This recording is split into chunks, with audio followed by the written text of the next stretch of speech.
नमस्कार दोस्तों, आज संडे का दिन है। उसके बावजूद बाजार से एक से बढ़कर एक बड़ी और सारी की सारी एकदम लेटेस्ट खबर आ रही है। सबसे पहले तो मैं आपको एएसएम लिस्ट का अपडेट दूंगा, मतलब कल मंडे के दिन कौन सी ऐसी कंपनीज के शेयर्स हैं जो कि एएसएम लिस्ट के अंदर शामिल होने वाले हैं और कौन सी ऐसी कंपनीज के शेयर्स हैं जिनको एएसएम लिस्ट के बाहर निकाला जाएगा। इसके अलावा oil India, Suzlon energy, L&T, Infosys limited जैसी कुछ दिग्गज कंपनीज की तरफ से काफी बड़ी न्यूज सामने आ रही है, उसको कवर करेंगे। और एक काफी बड़ा स्टॉक बोनस अनाउंसमेंट भी आ चुका है। आते हैं, सबसे पहले हम यहाँ पे एएसएम लिस्ट के बारे में बात करते हैं। आपको ऐसी कंपनीज बताता हूं जिनको कल मंडे के दिन एएसएम फ्रेमवर्क के अंदर ऐड करा जाएगा शॉर्ट टर्म में। तो यहाँ पे पहली कंपनी का नाम है रेवाती इक्विपमेंट इंडिया, दूसरी है एसटीएल नेटवर्क्स, तीसरी है टाइगर लॉजिस्टिक्स। ये तीन ऐसी कंपनीज है जिनको शॉर्ट लिस्ट कर दिया गया है। कल मंडे से ये शॉर्ट टर्म के एएसएम फ्रेमवर्क के अंदर में ऐड करी जाएंगी और इन तीन कंपनीज के शेयर्स में अच्छा खासा सेलिंग प्रेशर हमें देखने को मिल सकता है। अब आते हैं, कुछ ऐसी कंपनीज बताता हूं जिनको शॉर्ट टर्म की एएसएम लिस्ट से बाहर निकाला जाएगा। पहली है एटलांटा लिमिटेड, उसके बाद है कॉन्टिनेंटल सीड्स, उसके बाद है इंडिया एम्यूल्सिफायर्स। ये तीन ऐसी कंपनीज हैं जिनको शॉर्ट टर्म की एएसएम लिस्ट से बाहर निकाला जाएगा और इन तीन कंपनीज के शेयर्स में एक रिलीफ हमें देखने को मिल सकता है, एक रिलीफ रैली भी हमें देखने को मिल सकती है। तो इस बात पे थोड़ा ध्यान करना।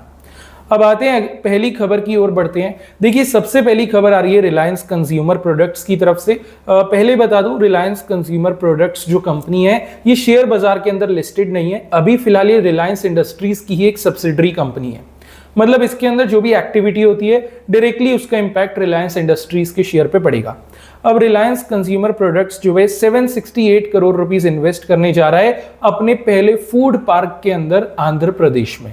थोड़ा सा आपको डिटेल में बताता हूं। बेसिकली रिलायंस कंज्यूमर प्रोडक्ट्स जो है एफएमसीजी बिजनेस को टारगेट कर रहा है, जिसमें ऑलरेडी हिंदुस्तान यूनिलीवर, आईटीसी जैसे जायंट्स बैठे हैं।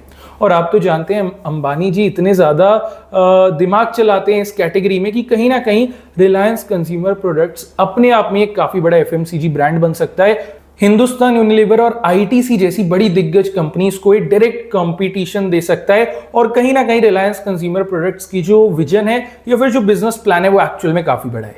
कंपनी जो है कुल मिला के 40,000 करोड़ रुपए का एक इन्वेस्टमेंट करने जा रही है, अपने अलग अलग इंडिया के अंदर अलग अलग जगह पे फूड पार्क्स को बनाएगी। अभी करंटली पहला इन्वेस्टमेंट है 768 करोड़ रुपीस का, जिसको आंध्र प्रदेश के अंदर करा जा रहा है अपने पहले फूड पार्क को बनाने के लिए। तो कहीं ना कहीं कंपनी का लॉन्ग टर्म विजन काफी अच्छा है। थोड़ा सा कंपनी यहाँ पे और ग्रो होगी, आई एम श्योर हमें यहाँ पे आईपीओ भी इसका आता देखने को मिलेगा। तो अभी के लिए रिलायंस इंडस्ट्रीज पे फोकस बना के रखना। एफएमसीजी कैटेगरी में भी company is doing really well. आगे चलते हैं, अगली खबर आ रही है ऑयल इंडिया की तरफ से। ऑयल इंडिया ने जो है एक पैक्ट साइन कर लिया है RVUNL के साथ और ये जो पैक्ट है 1.2 गीगावाट ग्रीन एनर्जी प्रोजेक्ट्स के लिए है राजस्थान के अंदर। थोड़ा सा आपको डिटेल में एक्सप्लेन करता हूं। बेसिकली राजस्थान की राज्य विद्युत उत्पादन निगम लिमिटेड करके एक कंपनी है जो कि स्टेट गवर्नमेंट के अंडर ही आती है।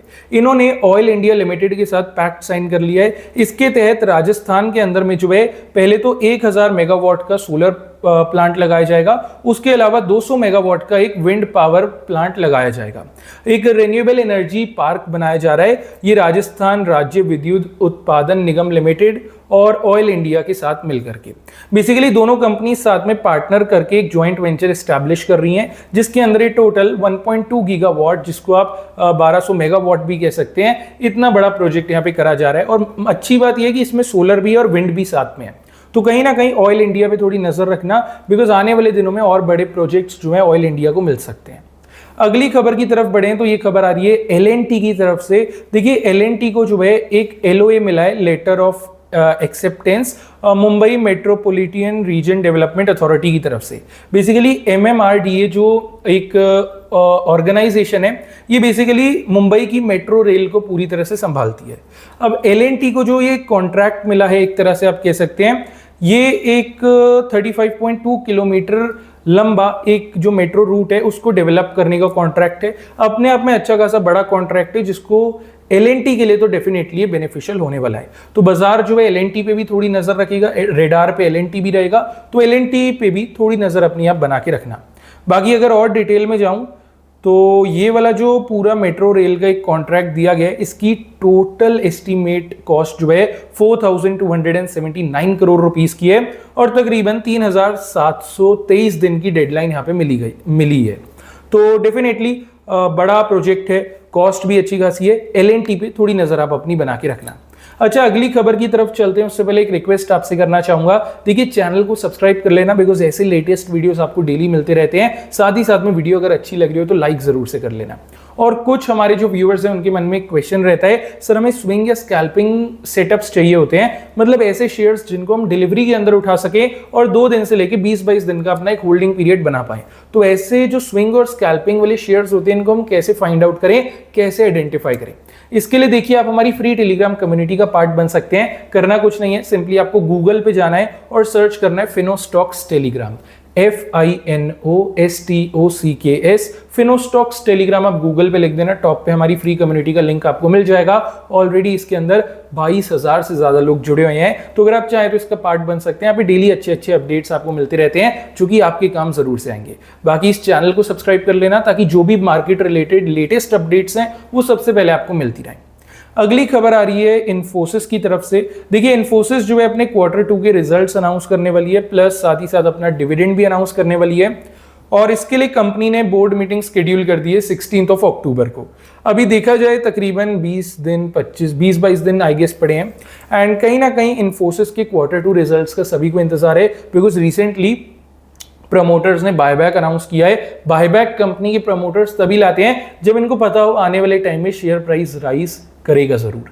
तो कहीं ना कहीं इन्फोसिस के अंदर थोड़ी आप नजर बना के रखिए। एक्सपेक्टेड है ये जो Q2 रिजल्ट्स हैं काफी अच्छे आ सकते हैं, लेकिन इसी दौरान एक कैच है। कैच ये है कि ट्रम्प साहब जो कि नए अपने रूल्स ला रहे हैं, नए अनाउंसमेंट्स कर रहे हैं, नए अपने आप कह सकते हैं रूल्स बना रहे हैं। इन्होंने जो है रिसेंटली H1B वीजा को लेके काफी बड़ा स्टेटमेंट दिया है। पहले ये जो वीजा है इसकी कॉस्ट आती थी $1,200 से लेके $5,000 के बीच, that was a minimal amount. अभी इसकी जो कॉस्ट है $1 लाख कर दी गई है, मतलब 85 to 90 लाख इंडियन रुपीस। और ये जो वीजा है ये यूज करा जाता था जो इंडियंस अमेरिका में जाके किसी कंपनी के लिए काम करते थे, मतलब ऐसे इंडियंस जो कि यूएसए के अंदर जॉब करते थे। अब उनके लिए इस वीजा के प्राइस को काफी बढ़ा दिया गया है। तो इन्फोसिस और विप्रो 2 मेजर दिग्गज प्लेयर्स हैं इंडिया से, जो कि यूएस में अपना काफी बड़ा काम कर रहे हैं और इंडिया से एम्प्लॉयज को यूएस में लाते हैं। इनको इस चीज में अब काफी ट्रबल होने वाला है। देखिए जिसके पास पहले से वीजा है उनको दिक्कत नहीं होगी, लेकिन जब वो रिन्यूअल करने जाएंगे या फिर जो नए इमिग्रेंट्स यहाँ पे आएंगे उनको डेफिनेटली प्रॉब्लम होने वाली है। तो कहीं ना कहीं उसका एक नेगेटिव इंपैक्ट तो इन्फोसिस और विप्रो दोनों कंपनीज के शेयर्स पे पड़ेगा, इस चीज का ध्यान रखना।